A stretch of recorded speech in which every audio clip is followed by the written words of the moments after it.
बात कर रहे हैं महाराष्ट्र के तीसरे सबसे बड़े शहर नासिक की। लेकिन क्या नासिक में वाकई एक फ्यूचर सिटी, एक स्मार्ट सिटी बनने की सारी क्षमताएं मौजूद हैं? यहाँ का इंफ्रास्ट्रक्चर, यहाँ की कनेक्टिविटी क्या वाकई में स्मार्ट है? कितना अच्छा माहौल है निवेशकों के लिए नासिक में? इन सब पर हम चर्चा करेंगे। हमारे खास मेहमान यहाँ मौजूद हैं काडा कंस्ट्रक्शन के सीएमडी नरेश काडा। स्वागत है आपका सीएनबीसी आवाज पर। सबसे पहले आपसे हम जानना चाहेंगे, क्यों आपको लगता है कि नासिक एक फ्यूचर सिटी बनने की काबिलियत रखता है? जैसे कि आपने अभी कुछ दिनों के डिक्लेरेशन अगर सुने होंगे तो एनडीए गवर्नमेंट ने कुछ दिन पहले नासिक को इलेक्ट्रॉनिक हब के लिए शॉर्टलिस्ट किया। उसके बाद अगर आप देखेंगे तो जो हमारे प्रधानमंत्री जी का एक सपना है 100 स्मार्ट सिटीज़ का, उसमें से पहला जो फेज़ उन्होंने डिक्लेयर किया है स्मार्ट सिटीज़ का, उसमें नासिक का समावेश किया हुआ है। नासिक से सिन्नर स्मार्ट सिटी बनेगा ऐसा ऑलरेडी उन्होंने डिक्लेयर किया है। तो यहाँ के क्लाइमेटिक कंडीशंस, यहाँ का इंफ्रास्ट्रक्चर और यहाँ का एम्पल अवेलेबिलिटी ऑफ वाटर, ऐसी बहुत सी चीज़ें हैं जिसकी वजह से Nashik future cities of India, smart cities of India 101% बनने को जा रहा है। बिल्कुल। क्या खासियत आप देखते हैं इस शहर की, और क्या ऐसे मुद्दे हैं जिन पर फोकस करने की ज़रूरत है इस शहर में? जैसे कि कोई भी सिटी में आप जाएंगे तो सबसे पहले आपको होना चाहिए इंफ्रास्ट्रक्चर, कनेक्टिविटी। आप नासिक की कनेक्टिविटी देखेंगे मुंबई से, धुले से, उसके बाद औरंगाबाद से, ये सब वेल कनेक्टेड है चारों साइड से। नासिक 4 लेन कनेक्टिविटी है। एयर कनेक्टिविटी से आप कंसर्न करेंगे तो हमारा एयरपोर्ट विथ टर्मिनल रेडी है, जहाँ से खाली फ़्लाइट्स चालू होने को है। उसके बाद आप रेलवे कनेक्टिविटी बोलेंगे तो it is also well connected. Connectivity, दूसरा है यहाँ का क्लाइमेट, तीसरा किसी भी डेवलपमेंट के लिए आज आप नासिक में देखोगे तो ड्रिंकिंग वाटर की अनदर 25 ईयर्स की अवेलेबिलिटी नासिक में है। तो ये बेसिक जो चीज़ें चाहिए वो सब नासिक में अवेलेबल है, और मुंबई पुणे जैसे नासिक ओवर क्राउडेड नहीं है। नरेश जी, किसी भी शहर के लिए रियल एस्टेट सेक्टर बहुत ही महत्वपूर्ण होता है। यहाँ की रियल एस्टेट इंडस्ट्री कैसी है और कितना बड़ा योगदान है रियल एस्टेट सेक्टर का इस शहर में? रियल एस्टेट सेक्टर जो है ना नासिक का, उसको मैं बोलूँगा कि रियलिस्टिक मार्केट है। क्यों रियलिस्टिक है? आप मुंबई को कंपेयर करेंगे, पुणे को कंपेयर करेंगे, नासिक आज भी बहुत सस्ता है। अब ठाणे में फ्लैट लेने चाहिए तो 1 से 1.5 करोड़ के नीचे कोई फ्लैट नहीं है। नासिक में आज भी 25 लाख में आपको घर मिल जाता है। और खाली घर नहीं मिलता, यहाँ पर जितने भी प्रोजेक्ट्स हो रहे हैं या जो भी रियल एस्टेट का डेवलपमेंट हो रहा है विद इन सिटी है और वेल प्लान्ड है और बजट में है। बिल्कुल, आपने कहा कि पूरा सेक्टर ही अपॉर्चुनिटीज से, अवसरों से भरा हुआ है। ऐसे में खास रियल एस्टेट सेक्टर के किन किन मुद्दों पर, किन किन मजबूत कड़ियों पर फोकस करने की ज़रूरत है? रियल एस्टेट सेक्टर की डेवलपमेंट अगर आप बोलेंगे तो आप नासिक की बात करेंगे तो नासिक में आज भी पोटेंशियल है, लोगों को घरों की ज़रूरत है। तो इसमें डेवलपमेंट हम लोगों को जो एक्सपेक्टेड है वो सबसे बड़ा है रेट ऑफ इंटरेस्ट हाउसिंग के लिए, जो आज बढ़ा हुआ है। जैसे कि अभी की गवर्नमेंट ने ये डिक्लेयर किया कि हम लोग रेट ऑफ इंटरेस्ट कम करेंगे। अगर रेट ऑफ इंटरेस्ट कम होता है तो जो लोग आज घर नहीं ले पा रहे हैं वो लोग भी घर ले पाएंगे, उनको इजी इंस्टॉलमेंट्स होंगे, तो वो आगे घर लेने के लिए लोगों को लेना है और अवेलेबिलिटी भी है। ये सब चीज़ें उसके लिए बहुत ही इम्पोर्टेंट है। दूसरा है इस सेक्टर को डेवलप करने के लिए जो गवर्नमेंट ने जो अभी जितने भी सैंक्शंस में जो डिले है, डिले प्रोसेस जो होता है वो अगर कम हुआ तो भी घरों की कीमतें कंट्रोल होंगी। आज जो रेट्स बढ़ जाते हैं, घरों की कीमतें जो बढ़ रही हैं, उसके लिए सबसे बड़ा हर्डल है सैंक्शंस, डिले इन सैंक्शंस। ये तो बात हो गई इस पूरे नासिक शहर की। अब बात करते हैं आपके कुछ खास प्रोजेक्ट के बारे में। किस तरह की प्रोजेक्ट आप यहाँ पर बनाते हैं नासिक में? क्या यूएसपी है, और कुछ डिटेल्स अगर आप बता सके जो आपके अपकमिंग प्रोजेक्ट्स हैं अभी, उसके बारे में। हम लोगों का प्रोजेक्ट्स बनाने का तरीका ऐसा है कि सबसे पहले आपको काडा कंस्ट्रक्शंस जाना जाएगा तो क्वालिटी, ट्रांसपेरेंसी और विद इन टाइम डिलीवरी, ये 3 चीज़ों पे हम लोग फोकस कर रहे हैं।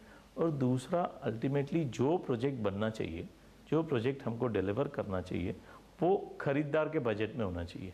अभी हमारा एक प्रोजेक्ट है नियर रेलवे स्टेशन, वो प्रोजेक्ट का नाम है हरी संस्कृति, वो अराउंड 600 फ्लैट्स का प्रोजेक्ट है।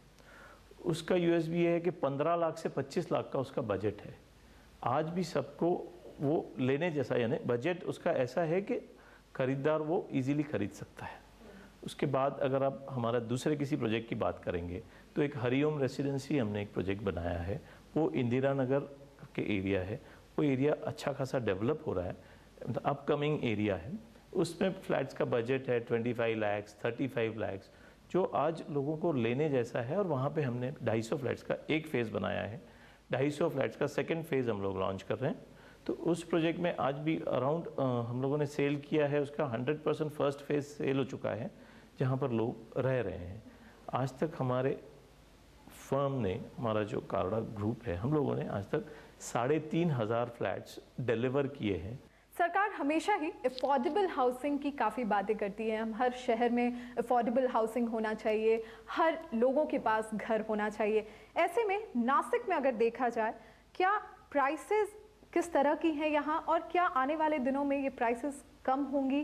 क्या अफोर्डेबल होगा नासिक यहाँ के रहने वाले लोगों के लिए? प्राइसेस, गवर्नमेंट के जो टैक्सेस हैं उसको आप कंसिडर करोगे तो प्राइसेस नीचे आने का तो सवाल नहीं है। नासिक अगर आप 5 साल पीछे चले जाइए तो हर साल यहाँ पे 15 to 20% का ग्रोथ होता है रेट्स में। उसका रीज़न है कि कंस्ट्रक्शन कॉस्ट बढ़ती है, लैंड कॉस्ट बढ़ती है, गवर्नमेंट के टैक्सेस बढ़ रहे हैं। लिमिटली आप बजट आप नासिक का देखोगे तो आज भी यहाँ पे 15 लाख से लेके 1 करोड़ 2 करोड़ तक के फ्लैट्स अवेलेबल हैं। तो हर एक कॉमन मैन भी आज भी घर खरीद सकता है नासिक में, क्योंकि यहाँ पे अफोर्डेबिलिटी, आप मुंबई और पुणे से अगर आप कंपेयर करोगे अफोर्डेबिलिटी, तो नासिक आज भी सस्ता है। जैसा कि आपने बताया कि एंड यूज़र के लिए काफ़ी अच्छा है यहाँ, जिस पे फोकस किया जा सकता है, लेकिन क्या इतना ही लुक्रेटिव मार्केट है ये? इन्वेस्टर पॉइंट ऑफ व्यू से भी, निवेशकों के लिए भी ये क्या उतना ही अट्रैक्टिव बाजार है? नासिक का मार्केट उनके लिए क्यों रियलिस्टिक है कि मैं आपको बताऊंगा कि यहाँ पे 15 to 20% ग्रोथ है। और ऐसे नहीं हुआ है नासिक में कि रेट्स कम हो गए, क्योंकि रेट्स यहाँ के जो बढ़ते हैं वो स्लो एंड स्टीडी है। बहुत ज़्यादा जंप कर गया फिर नीचे आ गया, ये नासिक में नहीं होता। तो एक अश्योर्ड रिटर्न्स के लिए अगर इन्वेस्टर रियल एस्टेट में देखता है तो उसने नासिक को चूज़ करना चाहिए as compare to Mumbai and Pune. Nashik को लेकर आपके आगे की योजनाएं क्या है? किस तरह के प्रोजेक्ट पर आप आगे काम करेंगे? आज जो हम लोग काम कर रहे हैं, नासिक के हर एक एरिया में हमारे पास प्रोजेक्ट है। तो फ्यूचर प्लान तो सिंपल है कि जो एरियाएं हमारी छूटी हुई हैं, जो एरियाज़ हम लोगों ने कवर नहीं की हैं, वहाँ हम लोग फ्यूचर प्रोजेक्ट्स लॉन्च करने वाले हैं। दूसरा, 2 लाख स्क्वायर फीट से लेके 5 लाख स्क्वायर फीट तक के रेसिडेंशियल कम कमर्शियल प्रोजेक्ट्स अलग अलग एरियाज़ में हम लोग 4 से 5 प्रोजेक्ट आने वाले 6 महीनों में हम लोग लॉन्च करने वाले हैं। आखिरी सवाल आपसे पूछना चाहेंगे, क्योंकि आप काफ़ी सालों से रियल एस्टेट सेक्टर को ट्रैक कर रहे हैं, देख रहे हैं नासिक किस तरह से डेवलप हो रहा है। नासिक को एक नेक्स्ट लेवल पर ले जाने के लिए, एक स्मार्ट सिटी बनाने के लिए क्या सुझाव आप यहाँ देना चाहेंगे? नासिक में जो आज कनेक्टिविटी है, कनेक्टिविटी जहाँ नहीं है, जो डिक्लेयर्ड है, अभी गवर्नमेंट ने यहाँ पे नासिक पुणे हाईवे का अनाउंसमेंट की हुई है, उससे रिलेटेड काम चल रहा है। वो अगर फास्ट होता है, नासिक पुणे कनेक्टिविटी जल्द से जल्द हो जाती है, तो नासिक को और एक बूस्ट मिलेगा। जैसे मुंबई पुणे नासिक की कनेक्टिविटी हुई तो नासिक एक जंप कर गया, उसी टाइप में पुणे नासिक कनेक्टिविटी हो जाएगी तो और एक अच्छा बूस्ट मिलेगा। उसके सिवा यहाँ के गवर्नमेंट ने, अभी यहाँ पे सेंट्रल गवर्नमेंट ने नासिक सूरत कनेक्टिविटी भी डिक्लेयर की हुई है। नासिक सूरत कनेक्टिविटी अगर प्रॉपर नहीं बोलेंगे, इम्प्लीमेंट हो जाती है, अगर शुरू हो जाती है, तो वो एक गुजरात का टच, गुजरात से कनेक्टिविटी मिल जाएगी और एक बूस्ट मिलेगा।